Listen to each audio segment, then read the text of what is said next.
యేసుక్రీస్తునందు సకల పరిశుద్ధులకును అధ్యక్షులకును పరిచారకులకును యేసుక్రీస్తు దాసుడైన నేను అపోస్తలుడైన బ్రదర్స్ గారును శుభవచనం తెలియపరుస్తూ ఉన్నాము. మన తండ్రి దేవుని నుండి ఆయన కుమారుడైన యేసుక్రీస్తు వారి నుండి కృపయు సమాధానము మీకు కలుగును గాక.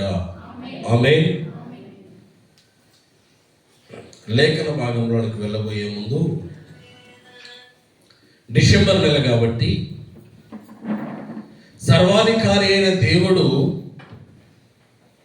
శరీరధారిగా ఈ భూలోనికి ఎందుకు వచ్చాడు అనే విషయాలను మనము ప్రతి గృహకుడి కాడ ఒక్కొక్కటిగా చర్చించుకుందాం. అందులో ప్రారంభముగా మొదటి మాటను చూద్దాం. సర్వాధికారి అయిన దేవుడు సృష్టికర్త శరీరధారిగా భూలోనికి రావలసిన అవసరం ఏముంది అనే విషయం గురించి ఈ లేఖన భాగంలోకి వెళ్ళబోయే ముందు ఒక చిన్న ఉపమానంలో ఆలోచిద్దాం. ఆ ఉపమానం ఏంటంటే, ఒక కంపెనీ యజమానుడు ఉన్నాడంట. ఆ కంపెనీ యజమానుడు ఒక కంపెనీ ఏర్పాటు చేశాడు. కంపెనీ ఏర్పాటు చేస్తే అందులో ఏం కావాలి? పనివారు కావాలి కదా. నమ్మకముగా ఉండే పనివారిని ఏర్పరచుకున్నాడు. కొంతమందిని ఎవరిని ఏర్పరచుకున్నాడు? నమ్మకముగా ఉండే పనివారిని కొంతమందిని ఏర్పరచుకున్నాడు. అతడు ప్రారంభించిన కంపెనీ మంచి లాభాలు సాధిస్తూ ఉన్నాయి, చక్కగా ఉన్నాయి. ఎప్పుడైతే కంపెనీ లాభంలోనికి వచ్చిందో ఇంకొంతమంది పనివారు అవసరం పడ్డారు. ఇంకొంతమంది పనివారు అవసరం పడితే యజమానుడు మరలా కొంతమంది పనివారిని తీసుకున్నాడు. మొదటి వారు ఎవరు? నమ్మకస్తులైన పనివారు.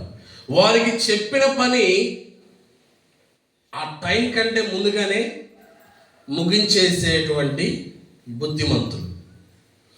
తర్వాత కొంతమందిని తీసుకున్నాడు. వీరి యొక్క పని ఎలా ఉందయ్యా అంటే, చేస్తే చేశాం, లేకపోతే లేదు. యజమానుడు అడుగుతాడా? ఏమైందిలే, ఏముందిలే అనేటువంటి నిర్లక్ష్యపు పనివారు ఎవరు? రెండవసారి పనికి పిలువబడిన వారు. పని నిర్లక్ష్యంగా చేస్తున్నారు రెండవసారి తీసుకున్నవారు. మొదటిసారి తీసుకున్నవారు శ్రద్ధగా చేస్తూ ఉన్నారు. ఇప్పుడు పని భారం ఎవరికి పెరిగింది చెప్పండి? పని భారం ఎవరికి పెరిగింది? శ్రద్ధగా చేసేటువంటి పని భారం పెరిగింది. ఎందుకో తెలుసా? ఈ రెండవసారి పిలువబడిన వారు సగం వర్కులే చేస్తున్నారు, పూర్తిగా కంప్లీట్ చేయట్లేదు. కంప్లీట్ చేయాలంటే ఎవరు కావాలి? నమ్మకస్తులైన వారు కావాలి. వాళ్ళు చేస్తున్నారు. వారికి ఇక సెలవు లేకుండా 24 గంటలు పనే సరిపోతుంది. వారు తీసుకునే జీతమేమో తక్కువ, చేసే పనేమో బాగా పెరిగిపోయింది. అయినా మాట మాట్లాడకుండా తమ యజమానుడు తమకు ఏ పని అయితే చెప్పాడో ఆ పనిని పూర్తి చేస్తూ ఉన్నారు. ఆ పక్క వారికి చెప్పిన పని కూడా వారు కూడా పూర్తి చేయకపోతే ఆ పనిని కూడా పూర్తి చేస్తున్నారు. శ్రమ పడుతున్నారు, కష్టపడుతున్నారు, బాధపడుతూ ఉన్నారు. కానీ కంపెనీకి మాత్రం నష్టం వచ్చేటట్లుగా చేయట్లేదు. ఇలాగ శ్రద్ధగా చేస్తున్నప్పుడు నమ్మకస్తులైన వారు, అపనమ్మకస్తులు ఉన్నారు కదా, సరిగా పని చేయని వారు ఉన్నారు కదా, వారు మీరు దగ్గరికి వచ్చి, చక్కగా పనిచేసే దగ్గరికి వచ్చి, మాకెంత జీతమో మీకు అంతే జీతం. మేము చూడండి ఎలాగ కష్టపడకుండా సుఖముగా జీతము తీసుకుంటున్నాము, మీకేం పోయే కాలం వచ్చింది? నువ్వు ఎంత కష్టపడినా అదే జీతం ఇస్తున్నాడు కదా, నీకేం అవసరం అని పని చెయ్యని వాడు చేసేవాడిని చెడగొట్టాడంట. అందుకని ఒక సామెత ఉంటుంది కదా, కూసే గాడిద వచ్చి మేసే గాడిదని చెడగొట్టింది. అలాగే పని చేయని వాళ్ళు పని చేసే వాళ్ళ దగ్గరికి వెళ్ళి చెడగొట్టారు. వారి హృదయాల్లో చిన్నగా, అవును కదా, ఎంత కష్టపడి చేస్తున్నామే, అయినా మాకు జీతం మంచట్లేదు, వారికి మాకు ఒకటే రకమైన జీతం వస్తుంది, ఎందుకు ఇంత కష్టపడ్డాం అని అనుకొని ఈ నమ్మకస్తులైన వారు కూడా పని చేయడం తగ్గించేశారు. ఒక సామెత ఉంటుంది, 6 నెలలంట ఒకటితో సహవాసం చేస్తే వాడు వీడు అయిపోయారు. పనిచేసే నమ్మకముగా పనిచేసేవాడు కూడా పనిచేయడం వదిలిపెట్టి అరాకొరగా పనిచేస్తూ శాలరీ తీసుకుంటున్నాడు. ఇప్పుడు ఎవరికి నష్టం చెప్పండి? యజమానికి నష్టం కలిగింది. యజమానికి నష్టం కలిగితే ఏం చేస్తాడు? పనివారిని తీసేస్తాడు. యజమానికి నష్టం కలిగింది. నష్టము కలగగానే అనుకున్నాడు యజమానుడు, ఇక నాకు ఇది అవసరము లేదు, దీనిలో మొత్తాన్ని తీసివేయాలి, ఈ పనివారందరినీ తీసివేయాలి అని ఆలోచన చేశాడు. ఆలోచన చేసినప్పుడు ఆ కంపెనీ యజమాని యొక్క కొడుకు వచ్చి, నానా ఎందుకు నువ్వు కంపెనీని తీసేయాలనుకున్నావు? ఒకప్పుడు బాగా లాభాలలోకి వెళ్ళింది కదా మన కంపెనీ, ఇప్పుడు నష్టాలు వస్తున్నాయి, ఎందుకు తీసేస్తున్నావు అన్నప్పుడు తండ్రి ఆ సందర్భం అంతా కొడుకు చెప్తాడు. నానా ఇలా జరిగిందిరా, ఒకప్పుడు మంచిగా జరిగేది, మంచిగా పని చేసేవారు, చక్కగా మాట వినేవారు, కానీ కొన్ని కూసే గాడిదలు వచ్చినాయి. ఆ గాడిదలు ఈ గాడిదల్ని చెడగొట్టినాయి. నష్టం వచ్చింది, ఇక దీన్ని రన్ చేసే పొజిషన్ లేదు, తీసేయాలనుకుంటాను అన్నప్పుడు కొడుకు అన్నాడు, నానా నాకు ఒక్క అవకాశం ఇవ్వు, నాకు ఒక్క అవకాశం ఇవ్వు, అది మేసగాడిదేదో కూసేగాడిదేదో నేను కనిపెట్టి దాని ప్రకారంగా ఈ కంపెనీని ఉంచాలా తీసేయాలని ఆలోచన చేద్దాం అని అనుకుని కొడుకు యజమానిగా రాలేదు ఆ కంపెనీకి. వారెవ్వరికీ తెలియకుండా ఆ కంపెనీలో డైలీ పనిచేసే ఒక కూలివానిగా ఆ కంపెనీకి వచ్చాడు. కంపెనీలోనికి వచ్చిన తర్వాత ఆ కుమారుడు అక్కడ జరుగుతున్న దృశ్యాలు చూసి ఆశ్చర్యపోయాడు. వారికి చెప్పిన పని పూర్తి చేయట్లేదు, వారు చేయవలసిన పని, వారు దేని కొరకైతే జీతమును తీసుకుంటున్నారో ఆ జీతమునకు చేయవలసిన పని చేయట్లేదు. ఖాళీ దొరికితే ఆడుకుంటున్నారు, ముచ్చట్లు పెడుతున్నారు, బయటికి వెళ్ళి తిరుగుతున్నారు. ఎవరైనా అధికారి ఇదిగో పని చేయండి అని చెప్తే వాని పైన ఎదురు తిరుగుతున్నారు. ఆ కంపెనీలో ఉన్న పనివారందరూ కూడా కఠిన హృదయులై తమ హృదయములలో కాఠిన్యమును పెట్టుకొని యజమాని మాట వినే స్థితి నుంచి తొలగిపోయారు. ఆ కుమారుడు ఆ దృశ్యాన్ని చూసేసరికి ఎంతో బాధేసింది. అయ్యో, మేము కనీసం ఇచ్చే జీతానికి మీరు న్యాయమైనా చేయట్లేదే. వస్తున్నారు, సంతకం పెడుతున్నారు, లేకపోతే వేలు ముద్రేస్తున్నారు, బయోమెట్రిక్, వెళ్ళి పడుకుంటున్నారు, వస్తున్నారు, తింటున్నారు, వెళ్తున్నారు, వస్తున్నారు, యజమానికి కనబడుతున్నారు, బయట తిరగడానికి వెళ్ళిపోతూ ఉన్నారు. ఇట్లా చేస్తే యజమానికి లాభం చేసినట్ట నష్టం చేసినట్ట? దాసుడు నష్టం చేసినట్టే కదా. దేవుడు దాన్ని ఒప్పుకుంటాడా? తెలిసి యజమానికి నష్టం చేస్తే దేవుడు ఒప్పుకుంటాడంటే అస్సలు దానిని సహింపడు. కానీ ఈ పనివారందరూ కూడా అదే విధంగా ఉన్నారు. చూశాడు, ప్రతి ఒక్కరి దగ్గరికి వెళ్ళాడు. అన్నా పని చేద్దాం రండి, అన్నా, అక్క పని చేద్దాం రండి, తమ్ముడు పని చేద్దాం రండి, బాబాయ్ పని చేద్దాం రండి అంటే వీరికి అలవాటు అయిపోయిందిగా. ఏంటి, కూర్చొని వెళ్ళిపోవడం, తినేసి వెళ్ళిపోవడం, అలవాటు అయిపోయిందిగా, తిరగడాలు అలవాటు అయిపోయిందిగా, అక్కడి నుంచి లేగలేకపోతున్నారు, అక్కడి నుంచి రాలేకపోతున్నారు. ఈ కుమారుడు ఎంతగానో బ్రతిమలాడాడు వారిని, అన్నా ఇది మీకు తగినది కాదన్నా,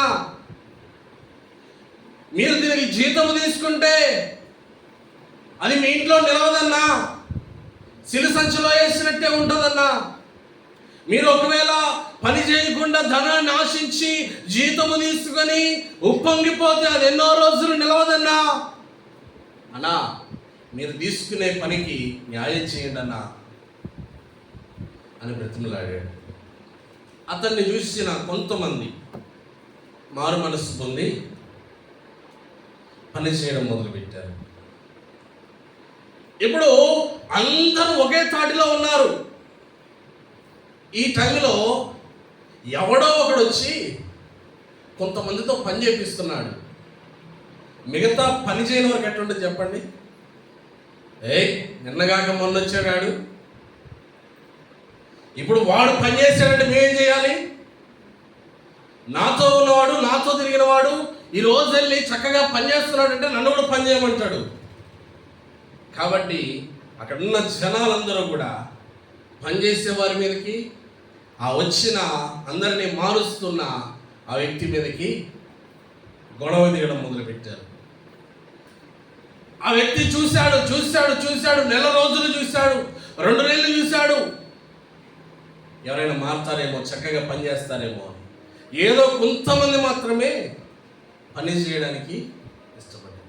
మిగిలిన వారందరూ ఉచితంగానే జీతం రావాలని ఆశపడ్డారు. కొన్ని రోజులు గడిచాయి. గడిచిన తర్వాత ఈ కుమారుడు తన ఇంటికి వెళ్ళాడు.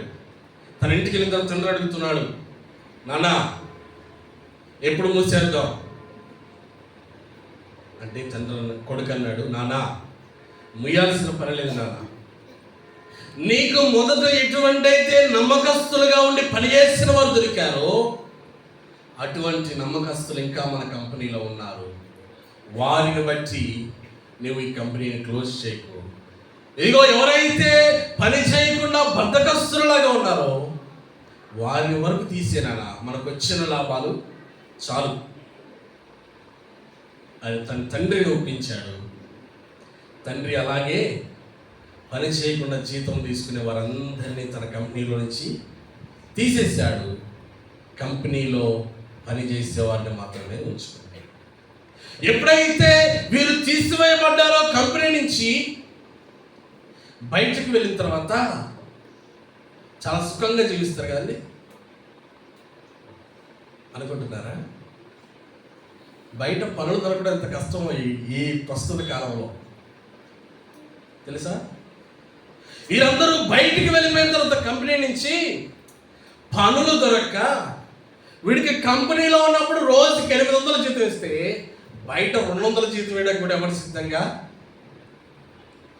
200 జీతానికి ఎలా పని చేపిస్తున్నాడో తెలుసా? బయట పొద్దున్న నుంచి సాయంత్రం వరకు గొడ్డులాగా కష్టపడినా ఎంత చెమటొచ్చినా వాడు ఇచ్చేది ఎంత? 200.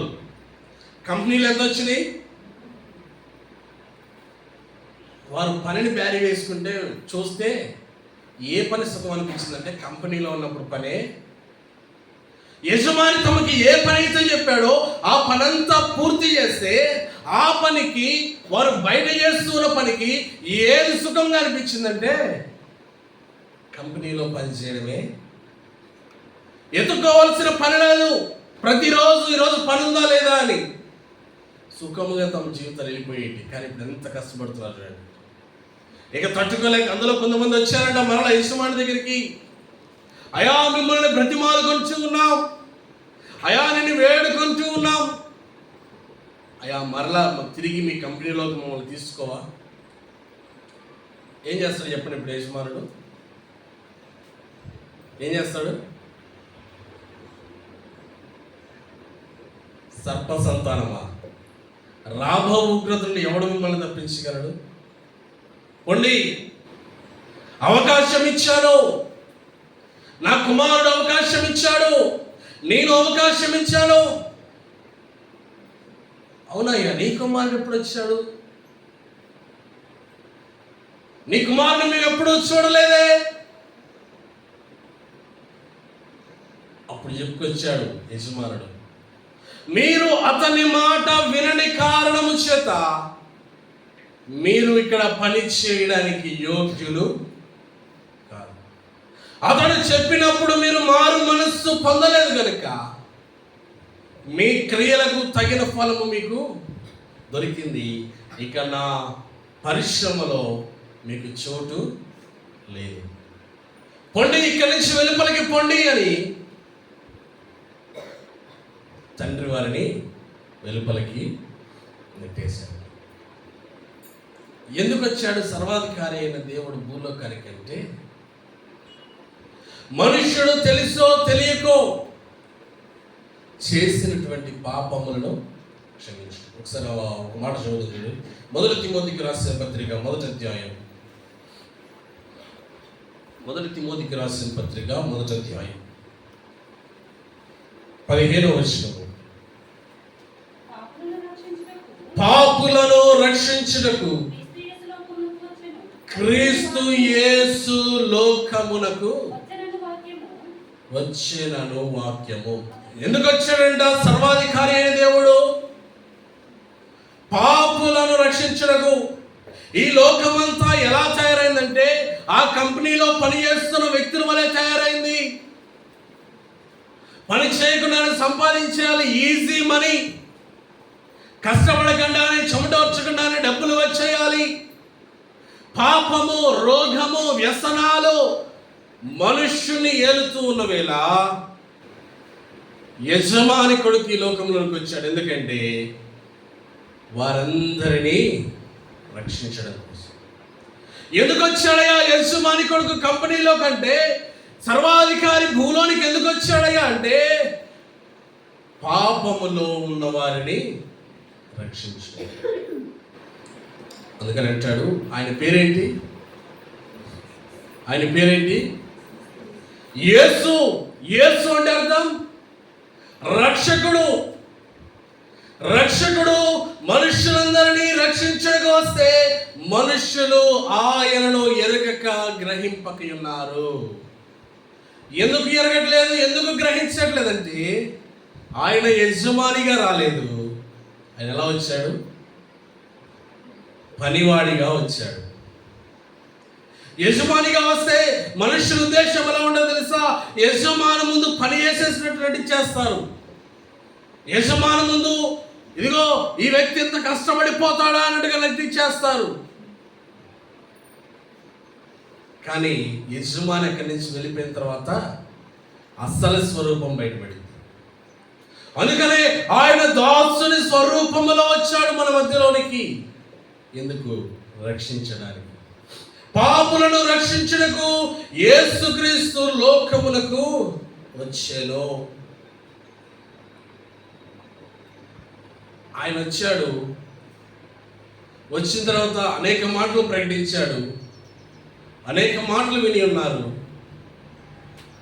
అయినా కూడా మారు మనస్సు అనేది ఇంకా పైపెచ్చి ఏమంటారో తెలుసా? పరిశుద్ధుల పైనే ఎదురు తిరుగుతారు, పనిచేసే వారిపైనే ఎదురు తిరుగుతారు. ఎందుకు? వాడు పని చేస్తే మేము కూడా పని చేయాలి. వాడిని కూడా మాలో కలిపేసుకున్నాం అనుకో, వాడు నేను దొందే ఒకటే, తేడా ఏం లేదు. కాబట్టి యజమాని తీసేస్తే ఇద్దరిని తీసేస్తాడు, ఉంచితే ఇద్దరిని పాడు చేసేసాడు లోకాన్ని సాతానుడు. ఒకరి ద్వారాగా మరి ఒకరిని, ఒకరి ద్వారాగా మరి ఒకరిని. అందుకనే ఆయన రక్షించుడికి పట్టు ఈ లోకంలోనికి వచ్చాడంట. ఆయన రక్షణ మాటలు విన్న మనము రక్షణను పొందుకోవాలి. ఎప్పుడు రక్షణ దొరికింది మానవునికి?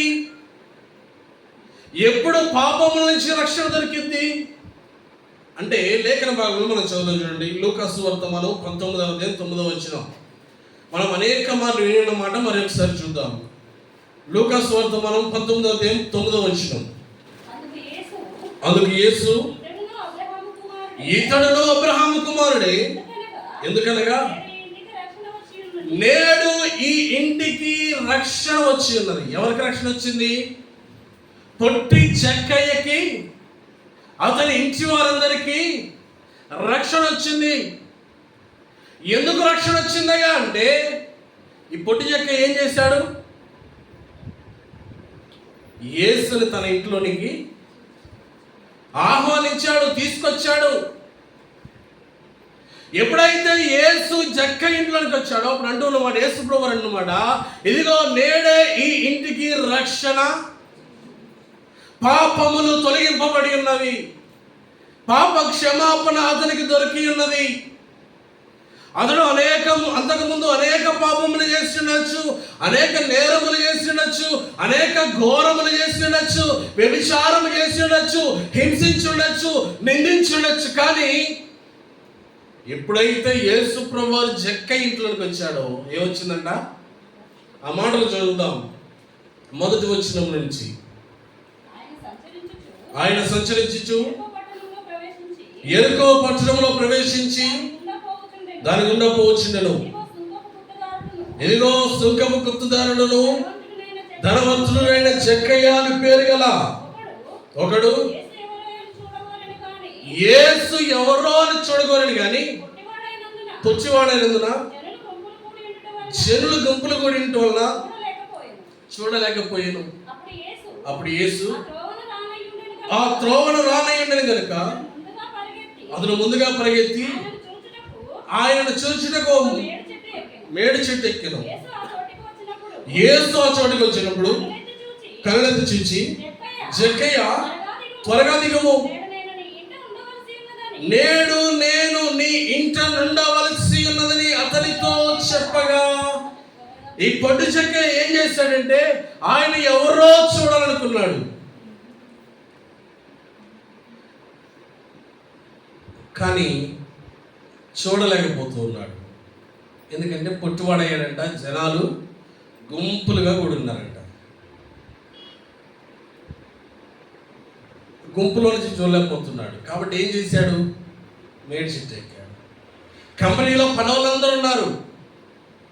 ఒకడు పని చేస్తుంటే వాడికి ఎలా అపాయం కలగజేయాలని చూసేవాళ్ళు ఉంటారు. పక్క నుంచి వాడిని ఎలాగా పనిలో నుంచి తీసుకొచ్చేయాలని చూసేవాళ్ళు ఉంటారు. కానీ మనం ఏం చేయాలంట? ఆయన కోసము ఎత్తులకు ఎక్కాలి. ఆయన కనుగొనడానికి, ఆయన తెలుసుకోవడానికి మన హృదయాన్ని ఉన్నత స్థాయిలో పెట్టాలి. ఈ వ్యక్తి పాపి దగ్గరికి వచ్చి పాపం చేస్తున్నాడు. అక్కడున్న జనులందరూ కూడా ఏమంటున్నారు ఈ వ్యక్తిని? ఆ మాట చూద్దాం, చూడండి 7వ వచనం. అందరూ అది చూచి ఎవరంట? జక్క ఎవరంట? పాపి పాపి పాపి పాపి అని అక్కడ ఉన్న ప్రజలందరూ కూడా మొత్తుకుంటున్నారు ఏకకంఠంతో. యేసు ప్రభువు ఎక్కడికి వెళ్తున్నారు? ఆ పాపి దగ్గరికి వెళ్తున్నాడు. ఎందుకంటే అతడు దేవుని చూడాలని ఆశపడ్డాడు. జక్కయ్య పడిన ఆశ ఒక్కటే, చూడాలి. కానీ దేవుడు ఏం చేశాడు తెలుసా? జక్కయ్య, నువ్వు నన్ను చూడాలని ఆశపడ్డావు కాబట్టి నేనే నీ ఇంటికి వస్తాను, భోజనం కూడా చేసేస్తాను. జక్కయ్య పడిన ఆశ ఒక్కటే. కానీ ఆశకు ప్రతిఫలంగా దేవుడు అనేక మంచి ఈవులను అనుగ్రహించాడు. అప్పటి వరకు ఆ చుట్టుప్రక్కల ఉన్న జనాలు అంటున్నారు, వీడు పాపి, వీడు ద్రోహి. యేసు ప్రభువు ఎప్పుడైతే వెళ్ళి భోజనం చేసి వచ్చాడో మారు మనసు పొందుకున్నాడు జక్కయ్య. మారు మనసు పొందుకున్న తర్వాత ఇతడు ఈ ఉద్యోగానికి పనికిరాడు అని ఎవడైనా చెప్పగలుగుతాడా? ఎందుకంటే స్వయాన యజమాని యొక్క కొడుకే వాడిని నిర్ధారణ చేశాడు. ఏమనంటే ఇతడు మన కంపెనీలో పనిచేయడకు. ఇక ఎన్ని దొంగ సాక్ష్యాలు వచ్చినా ఎన్ని పనికిరావు. జక్కయ్య మీద పాపి అని ఎన్ని దొంగ సాక్ష్యాలు వచ్చినా అవన్నీ చిరిగిన గుడ్డలతో సమానం. ఎవడు ఒప్పుకోడు దానిని. జక్కయ్యకి మారు మనసు కలిగింది. ఒకసారి ఆ మాట చదువుతాను చూడండి, 7వ వచనం మరొకసారి. అందరూ అది చూచి ఈయన పాపి అయిన మనిషి యొద్ద బస చేయవలెనని చాలా సనుగుకొనిది. ఏం చేస్తున్నారంట? చాలా సనుక్కుంటున్నారు. ఎందుకు?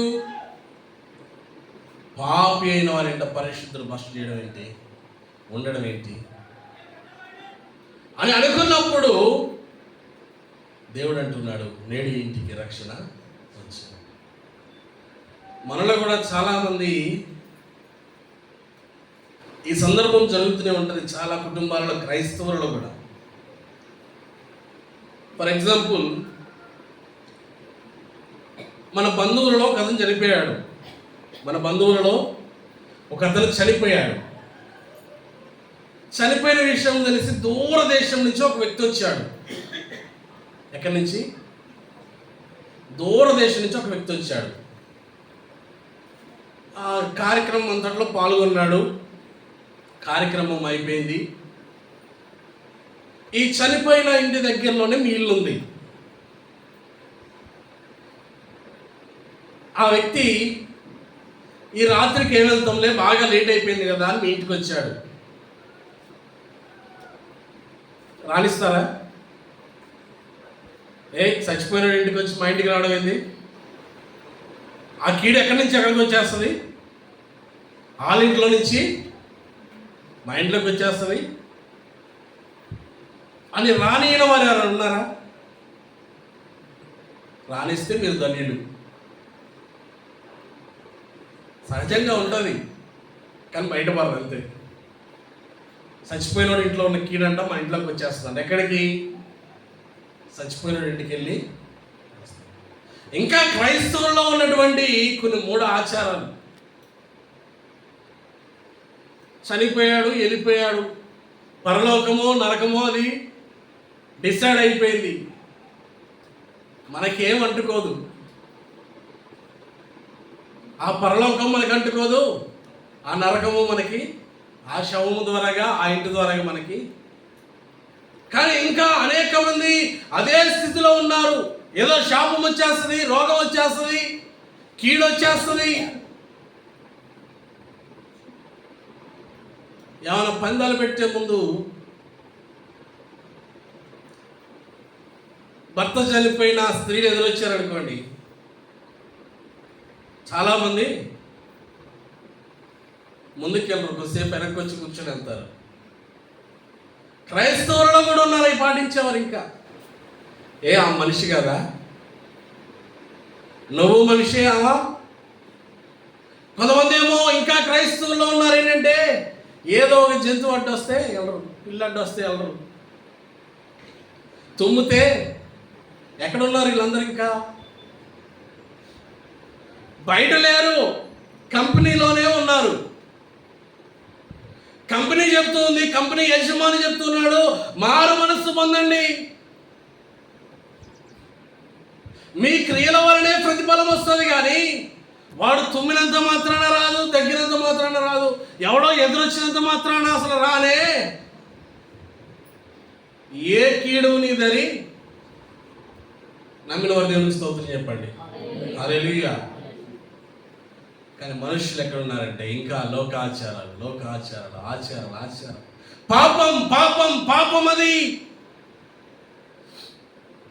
అనే స్థితిలోనే ఉన్నారు. అందుకని దేవుడు అంటున్నాడు, ఇదిగో మీరు దేనినైతే పాపముగా ఎంచుకున్నారో, మీరు ఎవరినైతే పాపి అన్నారో, మీరు ఎవడు ఎదురొస్తే అశుభం అన్నారో, నేను వాడింటికే వెళ్తున్నాను. ఎక్కడికి వెళ్తున్నాడంట? వాడింటికే వెళ్తున్నాను. ఆయన పాపులను రక్షించుకు వచ్చాడు. జక్కయ్య పాపి అయి ఉండగా అతనికి ఏం దయచేశాడంటే రక్షణను. సర్వాధికారి అయిన దేవుడు దివి నుంచి భూలోనికి వచ్చిన కారణం ఏంటంటే, మొట్టమొదటిది ఆయన పాపులను రక్షించుటకు. జక్కయ్య పాపి అని ఎలా చెప్తారంటే, జక్కయ్యే కాదు, నేను, మీరు, భూప్రపంచంలో ఉన్న ప్రతి మానవుడు కూడా పాపే. ఏ ఒక్కడు పాపము చేయకుండా లేడు అని దేవుని వాక్యము కంఠాపదంగా. ఒకసారి చూడండి, రోమీయులకు రాసిన పత్రిక 3వ అధ్యాయం 10వ వచనం. రోమీయులకు రాసిన పత్రిక 3వ అధ్యాయం 10వ వచనం. ఇందును గూర్చి వ్రాయబడినదేమనగా నీతిమంతుడు లేడు, ఒక్కడును లేడు. ఎవరు లేడంట? నీతిమంతుడు లేడంట, ఒక్కడు కూడా. అదే రోమీయులకు రాసిన పత్రిక 3వ అధ్యాయం 23వ వచనం మరొకసారి చదువుదాం. ఏ భేదమును లేదు, అందరూ పాపము చేసి దేవుడు అనుగ్రహించు మహిమను. అందరూ పాపం చేశారు. ఆ కంపెనీలో ఉన్న వారందరూ కూడా పని చేయడానికి ఇష్టపడలేదు. అందరూ పాపం చేశారు కాబట్టి దేవుడు అనుగ్రహించే మహిమను, యజమాని యొక్క అనుగ్రహమును పొందుకోలేకపోయారు. యజమానుకి కోపము తెప్పించారు వారు చేస్తున్న క్రియలను బట్టి. అందుకని ఏ ఒక్కడు లేడు, అందరూ పాపము చేసి దేవుడు అనుగ్రహించు మహిమను పొందుకోలేక ఉన్నారు. అందుకని వారందరినీ రక్షించుటకు యజమాని కొరకు వచ్చాడు. ఈ సృష్టి జగత్ ఉత్పత్తి మొదలుకొని ఉన్నవాడి లోకంలోనికి వచ్చాడు రక్షించుటకు. ఎవరైతే ఆయన మాట విన్నారో వారికి ఏం చేస్తారంట? రక్షణ అనుగ్రహిస్తాడు. ఒక చిన్న ఉదాహరణ, మనుషుల ఆలోచనల గురించి. అందరూ పాపులే నాతో సహా అంటే ఉదాహరణ చూద్దాం. ఒక వ్యక్తి కొండపైన నిలబడ్డాడు. ఎక్కడున్నాడు? కొండపైన నిలబడ్డాడు. మరొక వ్యక్తి కొండ కింద నిలబడ్డాడు. ఎక్కడ? ఒక వ్యక్తి కొండపైన నిలబడ్డాడు, ఒక వ్యక్తి కొండ కింద నిలబడ్డాడు. ఈ కిందన వ్యక్తి పైకి చూశాడంట, కొండ మీద ఉన్న వ్యక్తి కనిపించాడు. కొండ మీద ఉన్న వ్యక్తి చెయ్యి ఇట్లా ఆకాశం వైపు చెప్పాడంట. ఆకాశం వైపు చెప్తే ఈ కింద ఉన్న వ్యక్తి అనుకుంటున్నాడంట, అయ్యో ఆ వ్యక్తి ఆకాశం వైపు చేతెత్తితే ఆకాశంలోని నక్షత్రాలు అతని చేతికి అందుతున్నాయి అనుకున్నాడంట. అలాగే కనపడిందండి. ఒక వ్యక్తి ఎత్తి మీద ఉన్నాడు, చేతులు పైకి లేపాడు. కింద నుంచి చూస్తే ఎట్లా కనపడింది? ఆ వ్యక్తి చేతికి ఆకాశం అందినట్టే కనపడింది కదా అని కింద ఉన్న వ్యక్తి అనుకున్నాడంట. అయ్యో ఎంత యోగ్యుడో, ఆ వ్యక్తికి ఏమందుతున్నాయి? ఆకాశంలోని జ్యోతులు అందుతున్నాయి.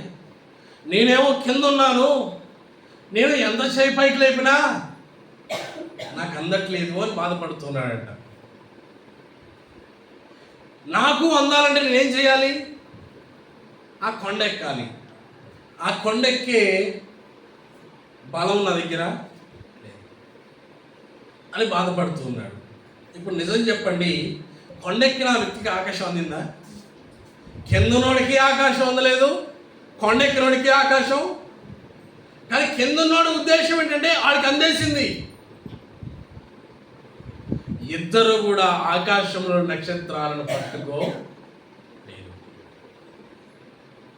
కానీ మనం అనుకుంటాం వారు పరిశుద్ధులు అనుకుంటాం, మనం అనుకుంటాం వారు దేవునితో బాగా ఉంటున్నారు అనుకుంటాం. కానీ దేవుడు లేకుండా ఏ మనుష్యుడు పరిశుద్ధుడు కాలేరు. యేసు మాత్రమే మనుషులందరినీ పాపముల నుంచి రక్షించుకొచ్చాడు. కాబట్టి క్రీస్తు ద్వారా మాత్రమే మనుష్యుడు పరిశుద్ధపరచబడతాడు. మనుషులందరూ పాపులై ఉండగా తన కుమారుడు ఈ లోకంలోనికి వచ్చి వారిని రక్షించి విడిపించి తన ద్వారాగా వారికి విమోచన కలగజేసి దేవునితో ఉండే గొప్ప భాగ్యాన్ని ఆయన అనుగ్రహించాడు. కాబట్టి దేవుని వాక్యం సెలవిస్తుంది, ఏ భేదము లేదు, అందరూ పాపం చేస్తున్నారు. కొండ మీద ఉన్నాడు పాపం చేశాడు, కింద ఉన్నాడు పాపే. అంతస్తులలో పెద్ద పెద్ద అంతస్తులలో నివసించేవాడు పాపే, పూరి గుడిసెలో నివసించేవాడు పాపే. నేనేం పాపం చేయలేదండి, చిన్నప్పటి నుంచి అన్ని దాన ధర్మాలే. పక్కనోడు పెన్సిల్ తొప్పింది కూడా లేదు, పక్కనోడు ఒక మాట అన్నది కూడా లేదు. వాడు తిట్టినా కొట్టినా నేను పడ్డా, వాడు ఏం చేసినా నేను ఓర్చుకున్నా కాబట్టి నేను పాపని కాదు అని ఎవరైనా అంటే దేవుని వాక్యం సెలవిస్తుంది, నీవు కూడా పాపివే. పాపము నీలో జీర్ణించుకుపోయింది. చిన్నపిల్లలకి అబద్ధాలు నేర్పాల్సిన అవసరం లేదు.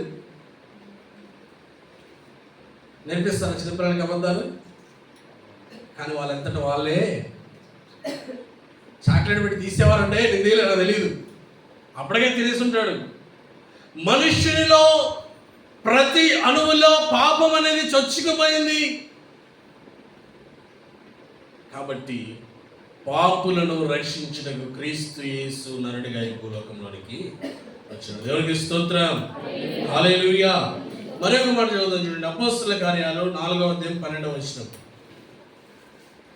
అపోస్తల కార్యాలు 4వ అధ్యాయం 12వ వచనం.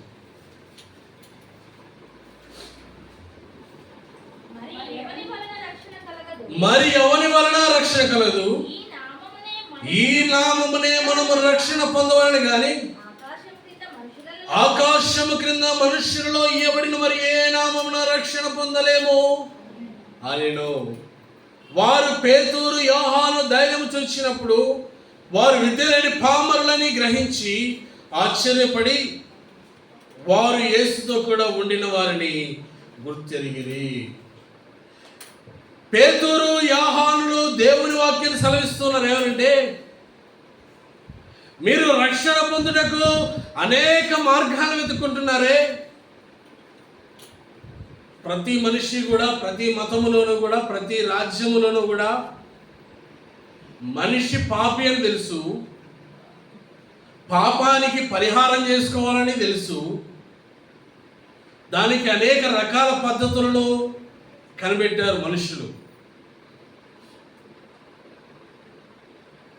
అందుకని అంటున్నారు అక్కడ పేతురు యోహానులు, ఇదిగో మీరు లోకములో మీ యొక్క పాపములను తుడిచిపెట్టుటకు అనేక పద్ధతులను ఆచరిస్తున్నారే. పాపమును మీలోంచి తీసివేసుకున్నటకు ఏదో ఒక దేవుని పేరు పెట్టి మీరు ఆయనకి మీ ధనములో నుంచి ఇస్తూ ఉన్నారే, కానీ వాటి వలన మీకు రక్షణ కలగదు. యేసుక్రీస్తు అన్నాడు ఈ భూలోకంలోనికి వచ్చాడు. యజమాని యొక్క కొడుకు ఈ భూలోకంలోనికి వచ్చాడు, కంపెనీలోనికి వచ్చాడు. అతని వైపు చూస్తేనే, అతని ద్వారా మాత్రమే, అతడు నిన్ను ఉండనిస్తేనే నీకు రక్షణ, పని దొరికింది. అతడు నిన్ను ఉండనియక త్రోసివేసే వారి పేరులో నీ పేరుంచాడా, నీకు రక్షణ దొరకదు.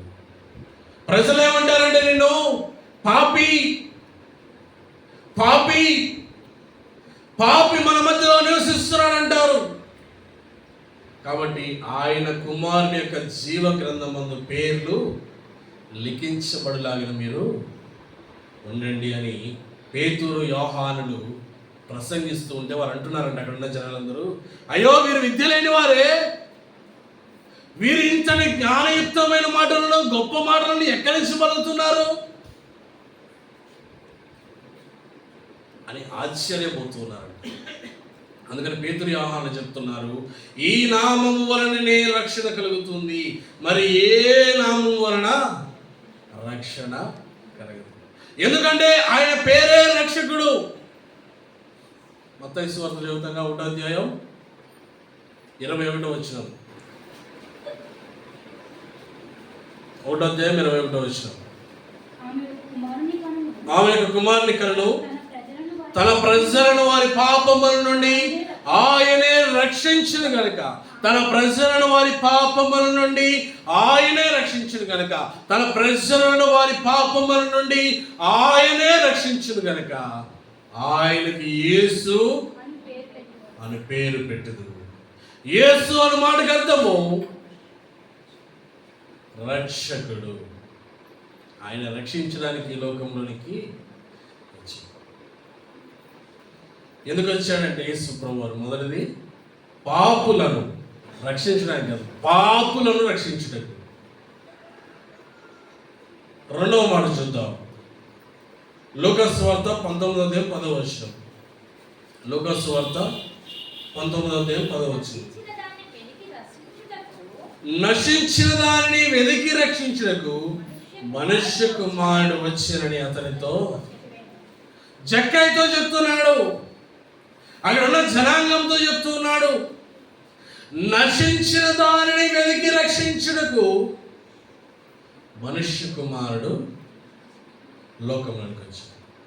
సర్వాధికారి అయిన దేవుడు భూలోకంలోనికి ఎందుకు వచ్చాడంటే నశించిపోతూ ఉన్నారంట. దాన్ని వెతికి రక్షించాడు. యేసుకు జై జైలు కొట్టిన వాళ్ళు యేసు వెనకాల ఎంతమంది తిరిగారు? యేసు ప్రభు మా ఇంటికి వస్తే బాగుండు, మేము పరిశుద్ధులమే అని అనుకున్న వారు ఎంతమంది ఉన్నారు? మాలో ఏ పాపము లేదు, పరిశుద్ధులము కాబట్టి దేవుడు మమ్మల్ని స్వీకరిస్తాడు అని అనుకున్న వారు ఎంతమంది ఉన్నారు? కానీ యేసు ప్రభు వారు ఎక్కడికి వెళ్ళారు? నశించిన దాని దగ్గరికి వెళ్ళాడు. ఈ ప్రజలందరూ తమ హృదయాల్లో ఉన్న ఆలోచనలు చెప్పుకుంటూ ఉంటే వారి హృదయం ఆయన అంటాడు, మీలో ఎవరికైనా 100 గొర్రెలు ఉన్నాయి, ఎందుకు ఈ ఉపమానం చెప్పాడు? పరిశుద్ధులమైన మా ఇంటికి దేవుడు రాడా? ఎందుకు పాపాత్మలతో సహవాసం ఎందుకు అనుకుంటున్నారు అక్కడ ఉన్న వాళ్ళందరూ? అప్పుడు అంటాడు, 100 గొర్రెలు ఉన్నాయి, 100 గొర్రెల్లో ఒకటి తప్పిపోయింది. నువ్వు దేనికోసం పోతావు? 99 వాటి కోసం చూస్తావా, ఒకదాని కోసం చూస్తావా? 99 దాంట్లో ఒక చోట విడిచిపెట్టి ఒక్కదాని కోసం పోతావు. దొరికింది, దొరికిన తర్వాత ఏం చేస్తావు? తప్పిపోయిన గొర్రె నాకు దొరికింది కాబట్టి మీరందరూ కూడా సంతోషించండి. ఒక ఆమె దగ్గర 10 నాణ్యాలు ఉన్నాయంట, అందులో ఒక నాణ్యం పోయిందంట. ఇల్లంతా ఎతికి ఎతికి ఎతికి నాణ్యాన్ని దొరకబెట్టింది. 10 నాణ్యాల్లో ఒకటి పోతే ఇంకా 9 ఉన్నాయిగా, సరిపెట్టుకోవచ్చుగా. ఎప్పుడు సంతోషం? గొర్రెల కాపరికి 100 గొర్రెలు ఉన్నప్పుడే, 10 నాణ్యాలు ఉన్న దగ్గర 10 నాణ్యాలు ఉన్నప్పుడే. ఒక్కటి పోతే దానికోసం ఎంత బాధపడుతుందో చూడండి. ఎతికింది ఎతికింది ఎతికింది, దొరికిన తర్వాత అంటుంది. ఒకసారి ఆ మాటలు చూద్దాం. లూకాసు వార్త 15:6. మీరు నాతో కూడా సంతోషించుడి, తప్పిపోయిన గొర్రె దొరికిందని చెప్పాడట. తర్వాత ఆ స్త్రీ విషయం చూద్దాం. 8వ. 9వ చదువుదాం. అది దొరికినప్పుడు తన చెలికత్తెలను పొరుగువారిని పిలిచి నాతో కూడా సంతోషించుడి, నేను పోగొట్టుకున్న నాణ్యం దొరికినదని. ఏం చెప్తుంది ఇక్కడ? గొర్రెల కాపరేమో వచ్చాడు, దొరికింది కాబట్టి సంతోషించండి అంటున్నాడు. నాణ్యం పోగొట్టుకున్నాము కూడా వచ్చి తన ఇంటికి వచ్చి తన ఇరుగు పొరుగు వారితో చెప్తుందంట, మీరు కూడా నాతో పాటు సంతోషించండి. వస్తువు నాది పోయింది, నేను ఎత్తుక్కున్నా నాకు దొరికింది, నేను సంతోషిస్తే సరిపోద్ది కదా, అవునా? కానీ నేనేం చెప్తున్నానంటే మీ అందరినీ కూడా సంతోషించమంటున్నా. నీకు దొరికింది కాబట్టి నువ్వు సంతోషించు, మాకేం పని? నువ్వు మాకేమన్నా డబ్బులు ఇస్తున్నావా? సరే, దొరికినామేమన్నా మాకు ఇస్తావా? దొరికిన డబ్బులు ఏమన్నా? సంఘం గురించి చెప్తున్నాడు. ఒకరి కష్టంలో ఉండి బాధలలో ఉండి వాటి నుంచి విడుదల పొందగానే ఏం చేయాలంటే సంఘం అంతా కూడా దానిని సంతోషించాలి. ఒక తండ్రికి 2 కుమారులు ఉన్నారు, దాని తర్వాత చెప్తూ ఉంటాడు. ఒక తండ్రికి 2 కుమారులు ఉన్నాడు, ఒకడు తప్పిపోయి మరలా తిరిగి వచ్చాడు. తిరిగి వచ్చినప్పుడు ఏం చేశాడంట? గొప్ప విందు చేయించి ఊరందరికీ తన సంతోషాన్ని తెలియపరిచాడు. పెద్ద కుమారుడు చలిగాడు, నానా వాడి ఆస్తి మొత్తం పాడు చేసుకొని వస్తే వాడికి పండగ చేస్తామేంది అంటే తండ్రి అన్నాడు, కుమారుడా, నువ్వు నాతో ఉన్నావు కాబట్టి నా ఆస్తి అంతా నీదే, నాకున్నదంతా నీదే. కానీ ఆ కుమారుడు తప్పిపోయి మరలా దొరికాడు. 32వ వచనం. మరియు సంతోషపడి ఆనందించుట యుక్తమే, ఈ నీ తమ్ముడు చనిపోయి తిరిగి బ్రతికెను, తప్పిపోయి దొరికెనని అతనితో చెప్పాను. ఎప్పుడైతే మనము పోగొట్టుకున్నది మనకు దొరికిద్దో మనం సంతోషిస్తాం, దానితో పాటు నలుగురిని సంతోషపడమని చెప్తాం. అలాగే సర్వాధికారి అంటున్నాడు, నేను ఎందుకు ఈ లోకంలోనికి వచ్చానంటే నశించిన దానిని వెతికి రక్షించడం కొరకు. ఎప్పుడైతే నశించింది దొరికిందో, పాడైపోయింది బాగుపడ్డదో, అప్పుడు పరలోకమందు దేవదూతలు ఆనందిస్తాయంట. 10వ వచనం. అటువలే మారు మనస్సు పొందు ఒక పాపి విషయమై దేవుని దూతల ఎదుట సంతోషము కలుగునని మీతో చెప్పుచున్నాను. ఆయన నశించిన దాన్ని వెతికి రక్షించడానికి భూలోకంలోనికి వచ్చాడు. మనం ఎలాగైతే సంతోషిస్తామో ఆయన కూడా మన ద్వారాగా సంతోషము పొందుతాడు. మన ద్వారాగానే దేవునికి సంతోషం కలిగింది, మన ద్వారాగానే దేవునికి దుఃఖము కూడా కలిగింది. నరుని భూమి మీద చేస్తున్నందుకు దేవుడు సంతాపపడుతున్నాడు, బాధపడుతున్నాడంట. ఎందుకంటే మనుష్యులు పాపంలో ఉన్నారు, తప్పిపోయారు. చేయవలసిన పని, యజమానులు చెప్పిన పని చేయకుండా తిరుగుతూ ఉన్నారు. దీవెనలు మాత్రం మెండుగా రావాలి, శాలరీ మాత్రం కరెక్ట్ టయానికి పడాలి, పని మాత్రము తర్వాత. అందుకని నశించిన దాన్ని వెతికి రక్షించుటకు ఆయన ఈ లోకంలోనికి వచ్చాడు. దొరికినప్పుడు సంతోషం, దొరకకపోతే అతడును తనతో ఉన్నవారును అందరికీ బాధే కదా. ఏదైనా ఒక సందర్భం జరిగింది, ఒక వ్యక్తి మన దగ్గరికి వచ్చి ఇలాగ మా కుమారుడికి యాక్సిడెంట్ అయిందని చెప్పాడు అనుకోండి, మనం ఏం చేస్తాం? అయ్యో అలా జరిగిందా, అయ్యో త్వరగా కోలుకుంటే బాగుండు అని వారి బాధల్లో మనం ఎలాగైతే ఓదార్పులు ఇస్తామో, వారితో కలిసి మనం ఎలాగైతే బాధపడతామో, ఆ బాధ నుంచి విడుదల పొందుకున్న తర్వాత కూడా ఆ సంతోషం మనందరము ఆనందించాలి. అందుకనే నా కుమారుని యొక్క పుట్టినరోజు సందర్భంగా ఎల్లుండ మంగళవారం రోజున కృతజ్ఞత కూడిక ఏర్పాటు చేయడం జరిగింది. ఉదయము సాయంకాలము 2 పూట్ల ప్రార్థన ఉంటుంది. కాబట్టి మా ఆనందంలో పాలు పంచుకున్నటకు మీ అందరూ కూడా తప్పకుండా రావాల్సిందిగా కోరుకుంటాము. లాస్ట్ టైం వస్తారని రాలేకపోయినటువంటి మీసాల గురప్ప గారి ఈసారి వస్తారన్నారు. ఆయన పగలు సాయంత్రం 2 పూట్ల వాక్య పరిచర్య చేస్తారు. కాబట్టి ప్రతి ఒక్కరు తప్పకుండా రావాలి. పోయినసారి చాలామంది వచ్చిన వారు ఉన్నారు, వారికి కృతజ్ఞతలు. రాలేని వారు కూడా ఉన్నారు. దేవుని వాక్యం సెలవిస్తుంది, ఆయన రక్షించిన దాన్ని వెతికి రక్షించడానికి ఈ లోకంలోకి వచ్చాడు. కాబట్టి తప్పిపోయి దొరికినప్పుడు వారందరూ సంతోషించమని చెప్తూ ఉంటే సంతోషించడానికి రాలేదు. అందుకని పెండ్లి విందుల గురించి యేసుప్రభువు మాట్లాడతారు, నా విందును వారు భుజించడానికి యోగ్యులు కాదు ఇంకా. కాబట్టి మీలో ప్రతి ఒక్కరూ కూడా తప్పకుండా పగలు సాయంత్రం రావాల్సిందిగా కోరుకుంటూ ఉన్నాం. యేసు ప్రభువు ఈ లోకంలోకి ఎందుకు వచ్చాడంటే 2 మాటలు మనం చదివి ఉన్నాం. మొదటిది పాపులను రక్షించడం, రెండవది నశించిన దానిని వెతికి రక్షించాడు. దేవుని చిత్తమైతే సర్వాధికారి ఈ భూలోకంలోనికి ఎందుకు వచ్చాడు అన్న విషయాలను, ఇంకా అనేక విషయాలు ఉన్నాయి.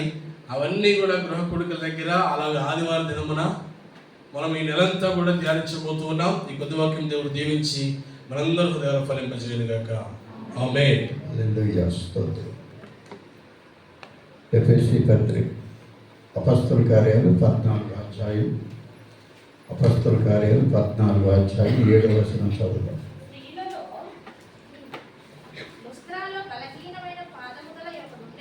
లుస్త్రాలో బలహీనము గల పాదములు గల ఒకడుండెను.